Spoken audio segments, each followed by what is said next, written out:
Elden Ring is the hardest game FromSoftware has ever made, which is a statement that I never thought I would say after months of hearing Miyazaki saying this and this. But it's true. Despite having the experience of the entire franchise behind me, this game still kicked my ass more than all of them. Whatever Miyazaki was talking about, it was a lie. But the thing is, you can actually make this game a lot more easier for yourself, and how you do that is by spending hundreds of hours exploring everything so that you're leveled enough for the main story. Out of every other game in the franchise, this game encourages exploration the most, to the point where it goes from encouragement to necessity, because if you don't explore shit and just rush the main story, you're going to be underleveled and get one-shotted at every turn. The reason for this is because Elden Ring is the first FromSoftware game to be fully open world. The other games were kinda open world, but pretty linear in comparison to things like Breath of the Wild. But here it's completely open and massive, one of the biggest worlds I've seen in any game, and it's so beautiful looking with so many different unique locations and sceneries. And while the graphics may not look the best and can look pretty outdated at times when the camera gets up close, the world and the environments look better than ever. Except for when the skybox looks like a flat JPEG. The only problem with the open world is that it can be pretty dead from time to time. When you're just riding your horse and all that's around you is empty fields and destroyed buildings for 12 miles, then the exploration could get pretty boring. But that only happens very rarely, because for the most part there is always something around the corner. Whether that be a chest that sends you to a high level area when you just started the game, the longest elevator in the world taking you to a weird looking mystical goat, random NPCs telling you about a quest that you're gonna forget in 5 minutes. Pleasure indeed. I am Gary, a great sage. In my day, anyway. Or these weird looking hologram NPCs that very slowly lead you to a dungeon. Very slowly. Although it's worth it because the dungeons that they lead you to are for the most part lots of fun. You've got around 4 different types of dungeons in this game: caves, catacombs, tunnels, and the most annoying out of all of them, heroes' graves. Why are these the most annoying ones? Well, because of this, which one-shots you even if it grazes your shoulder through a wall. And even if it's not moving.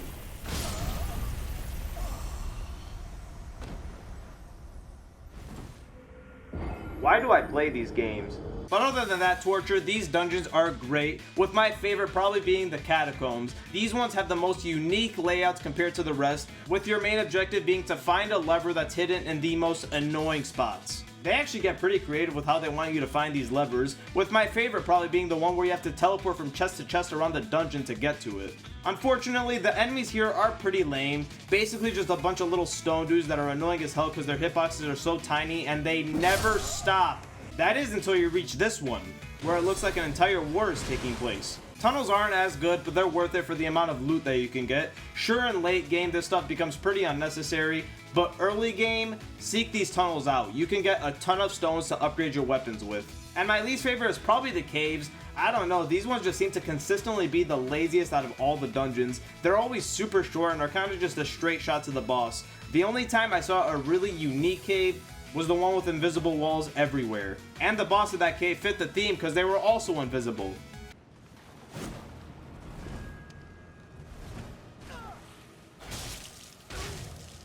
Who the fuck thought this was a good idea? While I do really like the dungeon idea and prefer it over Chalices from Bloodborne, and do think it gives an insane amount of content to this game, one place where it really does stumble is in its bosses. You got some cool ones and some cool ideas that I really like, but my god, some of these bosses are reused way too much.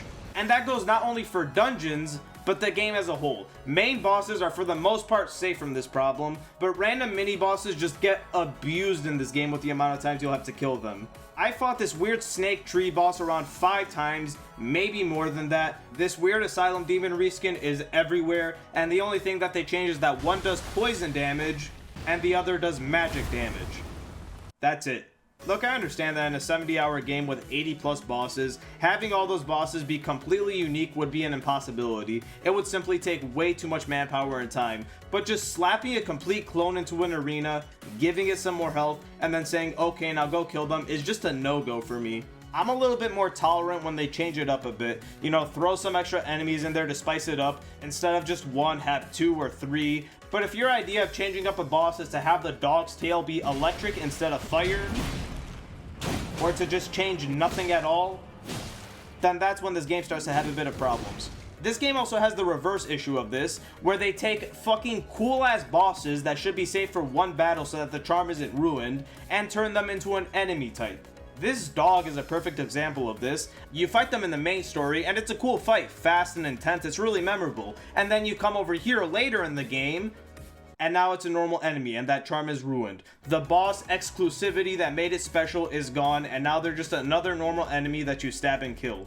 It'd be like if in Dark Souls 1, after you battle and kill Sif, you go over to Duke's archives, and then you see Sif and have to kill him again.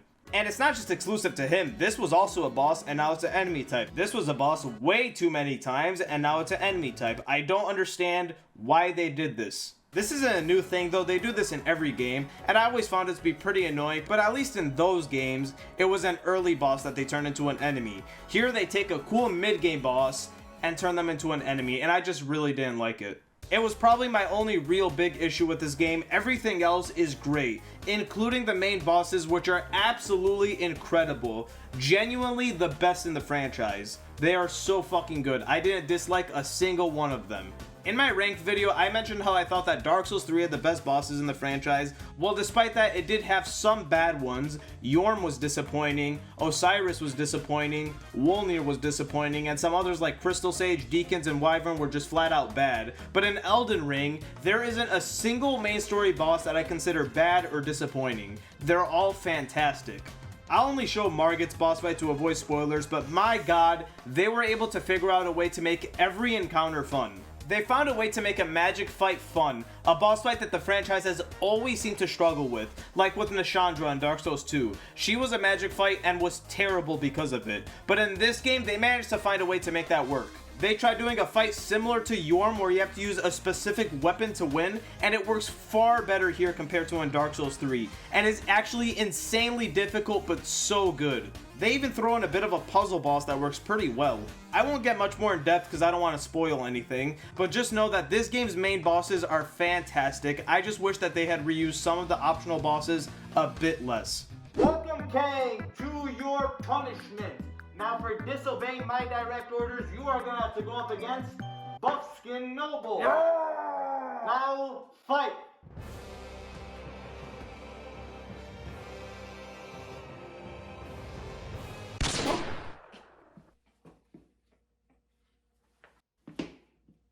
Okay, well, I was not expecting that. Okay, so your next competitor is Buckskin Noble, but this time he has slightly more health.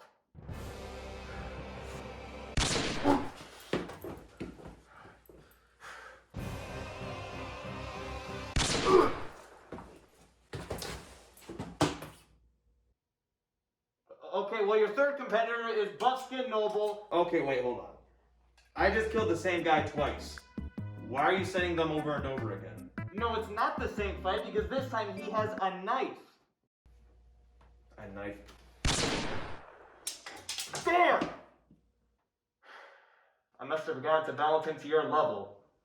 Well, it doesn't matter because this time you're fighting Buckskin Noble and Buckskin Noble with a knife, which is not the same fight. It's the same thing over and over again. It doesn't matter if one has a knife, it's a completely different fight. One has a dildo up his ass. It's the same fight, same moveset, same everything. Now, when it comes to these games, an often overlooked feature that I really love is the online. This is a feature that for some reason is always forgotten about, but in my opinion, it's one of the most important aspects of these games. It's been in every single one of them except for Sekiro, and for the most part, it's been a bit of a mixed bag in all of them, except for in Dark Souls 2, which I loved. But how it's done in Elden Ring, while looking at the co-op, it's done incredibly, the best in the franchise by far. For some reason, these games have always made getting into a co-op lobby with your friends super tedious by forcing you to use a limited item to summon them and stuff like that. But here, the item used for summoning is widely available. You can craft it by finding flowers that are everywhere, which allows you to summon your friends infinitely. Why this wasn't done before, I don't know. But thankfully, it's done here, and I really appreciate it. Summoning your friends is also improved greatly. In the other games, for some reason, it'd always be a coin toss whether your summon side would appear or not. But here, they've appeared 100% of the time. And when you get into an actual boss fight with your friends, they're done amazingly. The problem with the other game's PvE was how easy it made the bosses. You and your friends would walk in and just swarm the boss with attacks, not allowing them to do anything. But here, it's actually incredibly well balanced.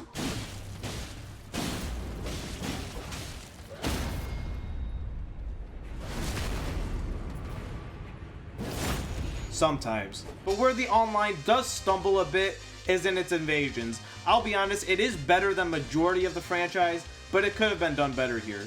While invading, you don't just appear dead in your enemy's face, you actually spawn in their general area, and you can see where they are by using your radar, which is a great idea. It lets you be a lot more tactical in your approach. Instead of just rushing them like in every other game, you could attempt to sneak up on them to get the upper hand. I can never do it though, because stealth isn't my strong suit. But while I do really like this change, it isn't without its problems. The major issue with the invasions is the fact that your enemy can be way too far away from you, or just in an area that you can't even access. In one invasion in particular, the enemy was on the top of a mountain that I didn't know how to get up, so I ran around at ground level for 10 minutes trying to figure out how to get to them. That is until I won the invasion because another enemy killed them. I'm not sure if this issue is patchable, but hopefully it is because it's really annoying when it happens. But other than that issue, I actually really did enjoy the invasion system in this game, and am interested to see how the meta moves along and what classes become popular. It's kind of hard to tell right now whether it's balanced or not, since people still don't really know what they're doing, but from the time I spent with it, I was really enjoying myself, and the improvements to the combat really helped making these fights a lot more intense. Specifically the Ashes of War. I love this addition. It's not an entirely new idea, it's pretty similar to weapon arts from Dark Souls 3, which was great there too, but here it's kicked up a notch and is so much better. You've got so many cool Ashes of War, calling lightning down to your enemies, shooting fire at them, using this big ass sword, becoming Sister Freed, slicing your hand and using your blood to hit your enemies because you're emo. It's fucking fantastic. My only problem with it would have to be that certain weapons are locked to using a specific weapon art. I really wish that you were allowed to use any Ash of War on any weapon, because some of these are really lame. The perfect example of this would be the sword that I use throughout the game, the Bloodhound's Fang, which is apparently one of the best weapons in the game. I love this weapon, but what I didn't love was its Ash of War.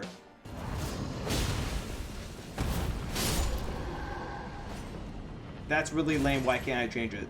That's my only problem though, which actually kind of goes to show how cool the Ashes of War really are. But aside from the Ashes of War, the combat here is really good. It's most comparable to Dark Souls 3's combat, which isn't really surprising considering that they're using the same engine, but that's not a complaint because I really do like Dark Souls 3's combat. It's not as fast as Bloodborne's, but not as slow as the originals. It's a really good speed, allowing players like me be aggressive, and players who like to be more defensive do their thing. I chose a warrior build, which has some pretty cool options, but I have seen the magic builds, and my god, if you're a fan of magic characters, then this game is for you. The magic is so cool looking and looks so fun to use, to the point where I'm honestly considering making a magic build for the first time in any of these games. But something that puts this game's combat over Dark Souls 3's in my opinion is the enemy types. The enemies in this game are fantastic, and fighting them is so much fun. You've got a wide variety of enemies here, from badass looking knights that are actually shockingly difficult to beat, to these birds that have fucking knives on their feet and breathe fire and never stop attacking, to this thing. What the fuck? They're fantastic and probably the most variety of enemies in the entire franchise, and their programming is fantastic to the point where if you're being careless and not paying attention, then these guys can really fuck you up.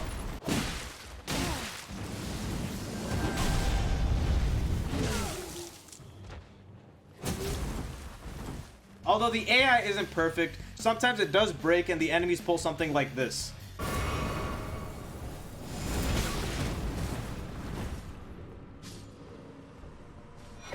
But for the most part, they're actually really smart and annoyingly difficult because of it, until you use stealth. I don't know what happens to these enemies when you crouch, but they just become complete idiots.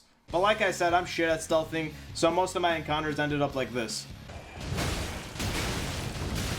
Now I've went this entire video giving this game a lot of praise, with a few complaints mixed in, but for the most part I love this game and consider it near perfect, but there are some issues that people have been dealing with that has led to this game receiving some mixed reviews. Now I've played the PC version of this game, and in my 70 plus hours of playtime, yeah, all the performance problems you've been hearing are true. For my first hour, I was having extreme FPS drops, nearly every 30 seconds. It was bad. Now as the days went on and small patches were rolled out, these FPS drops became less and less frequent, and I must say that playing the game a week later, I didn't experience a single FPS drops in 6 hours of playing, so this issue seems to have been patched for the most part, but it's still worth mentioning due to how many people experienced it. Other than the FPS drops, I did experience some minor bugs, mainly just clipping issues around the world, like this bear getting stuck here, this hand getting stuck in this rock, my horse getting stuck here,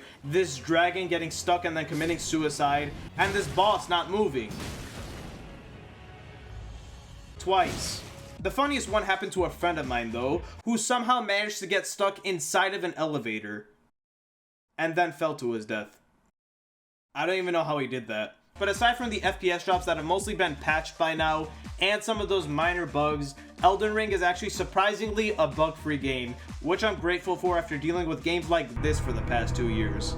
Now where Elden Ring would go on my FromSoftware ranking is pretty easy, to be honest. It is without a doubt right here, the best in the franchise. FromSoftware has perfected their craft. This is a culmination of over a decade of games, and all of them contributed to making Elden Ring FromSoftware's biggest game by far, not only in terms of map and gameplay, but in quality and success. I don't know what's next for FromSoftware. I don't know if it'll be a DLC for this game, or Elden Ring 2, or a new IP entirely, but I'm looking forward to it, and whatever it is, it will not be better than Dark Souls 2.